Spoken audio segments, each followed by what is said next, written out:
What's up guys, we're here in Vancouver, Washington. Just wanted to share something with you real quick. We got this customer all tarped up here, got it lapped under the shingles so shed this rain. They have about 7 stem vents or flapper vents. 5 of them are covered by the tarp.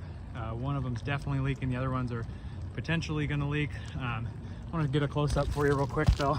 If you look at this vent right here, guys, the plastic, you can see how it's lifting from the heat and the cold, expansion and contraction over the years. And he's had these basically cracking now. So we're gonna replace all of these flapper vents with black metal vents that will hold up better over the years. A lot of these newer developments have these plastic vents that I've shared with you guys before, but here's another great example. In this case, he had, like I said, 7 of them all in a row back here. One of them definitely failed, caused a leak in the house that was doing a bunch of sheetrock damage. Went through the attic, went through the insulation into the sheetrock. And then these other ones have signs of potential to leak as well. So we're just gonna replace all 7. If you see black plastic flapper vents, if your home, this home's about 15 years old. So if you have a home that's about that age with black plastic vents or any color plastic vents, might be a good idea to have an inspection done.